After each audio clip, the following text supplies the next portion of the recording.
Hello, my friends in Costa Rica. This is Asma Mustafa, an English language teacher from Gaza in Palestine.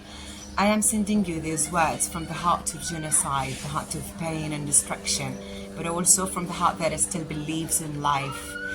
For many long months, we in Gaza have been living under genocide and starvation. We have lost our houses, our schools, our loved ones, and our most basic rights in life. Over 1 million children have been deprived of education, of playing, of even safety. There is no safe place in Gaza. Every single meter has been targeted by the Israeli army. Schools have been destroyed, whether partly or totally, after being turned into shelters for the displaced families, of course, who have already lost their houses. We teachers are doing our best to keep the flame of learning alive amid the rubble.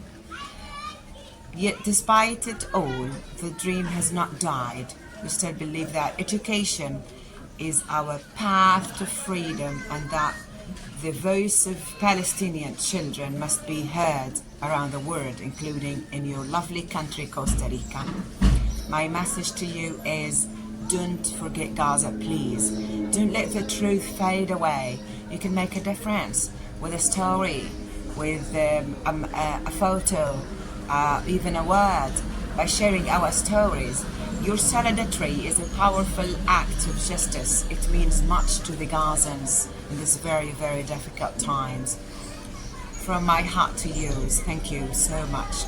I hope that one day we can meet together in a land filled with freedom and peace.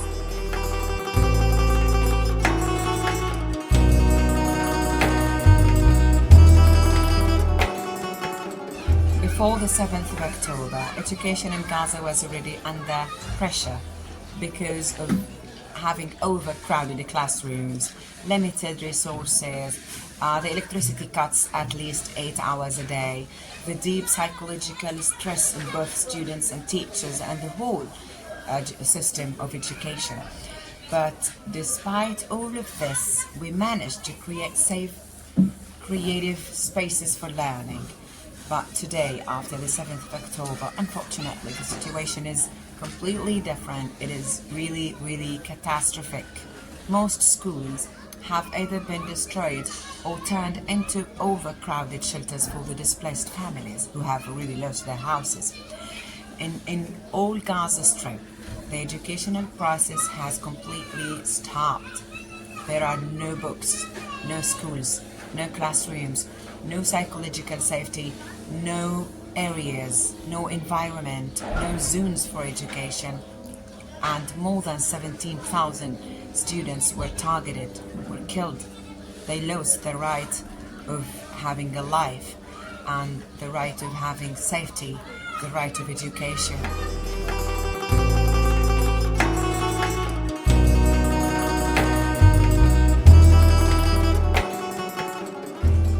More than 7,000 teachers were killed and more than 17,000 children were killed. Thousands are traumatized. Schools, buildings have been bombed. The textbooks were burned in order to light the fire to cook food. And learning materials were all lost. What used to lively classrooms are now graveyards of memories and silence. The educational system is broken totally, whether physically or emotionally.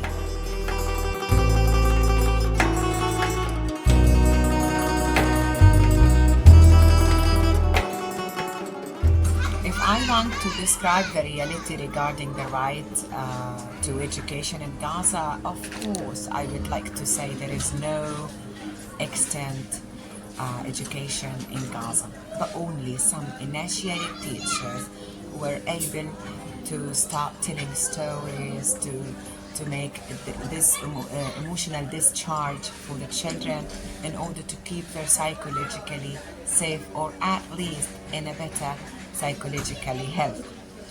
thousands of children, about more 650,000 of children are now out of schools. They are not only in the streets, they are living even in tents. Schools have been changed into rubble or temporarily shelters for the displaced families. There is no safe space, no access to constant learning, no psychological stability for children or for teachers.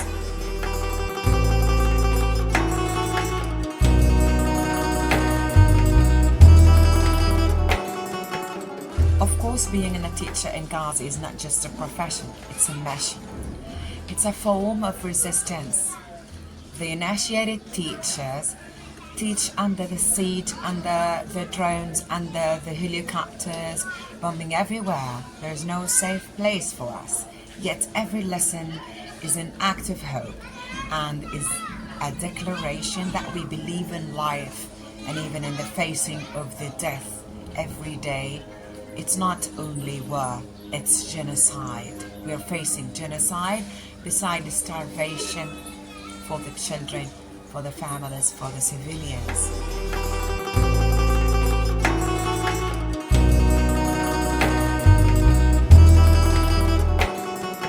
My approach is based on humanizing learning through poetry, games, theater, drama, songs, and even writing letters to the whole world outside. I think education, I do believe that education should be joyful and meaningful. And I do encourage other teachers all around the globe to embrace culture and creativity as core tools in their classrooms, especially during crisis time and emergencies like what we have in Gaza here is genocide. It's stopping the whole educational system, but still the teachers work according to their humanitarian duty towards the children around them, in the shelters, in the tents, in the streets, on the remains of our houses. Those methods do not only teach language or skills, actually they teach the children life, and they preserve dignity, memory and hope. And I focus much on teaching the children, or letting them, or giving them the opportunity to acquire what is called life skills. They won't learn this only in schools, but only in life.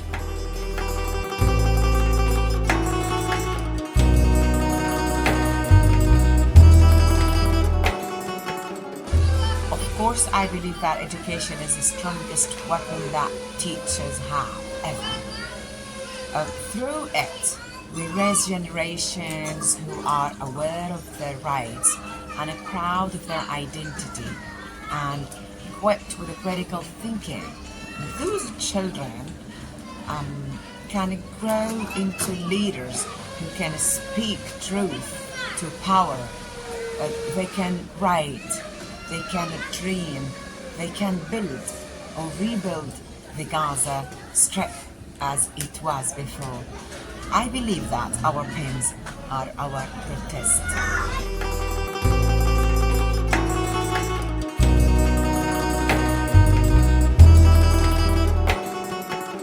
Of course, you remind me of my initiative, which is I Believe I Can Fly. It took me to the good times, to the lovely times of education I have had once in my life. This project allowed my students to travel around the globe despite being trapped in a country or in Gaza Strip under the siege. It was a very big present for all of us. But despite that, the digital exchanges with the students and educators in over 55 different countries around the world, my students felt seen and heard and even valued. For many of them, it was the first time for them to speak to someone beyond the borders or beyond the walls. It empowered them all with a language and confidence. And this made me happy. For me, it proved that education can defy borders, can pass the borders, and connection is a form of healing for both teachers and students.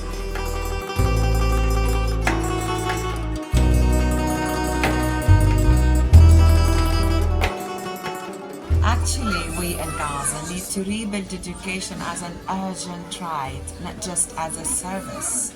Post-war education must focus on healing trauma, restoring identity, and empowering the new generations. We really need trauma-informed teaching, culturally relevant curricula, and international solidarity to rebuild both schools and hearts or souls.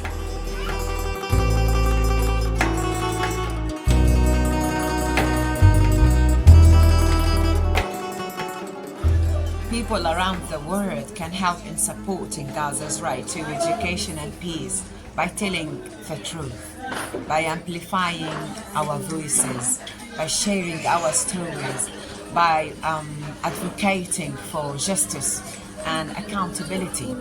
People can also support the Palestinian educators, the initiated ones in the emergency times, who work with the least power, with the least tools. Also people can support funding the grassroots of educational efforts. Just like what I said, the initiated teachers are working as volunteers because they want to save the situation as possible as they can. You can support them. Every act of solidarity counts, from a classroom in Costa Rica or in any other part of the world to a letter of love to a child in Gaza.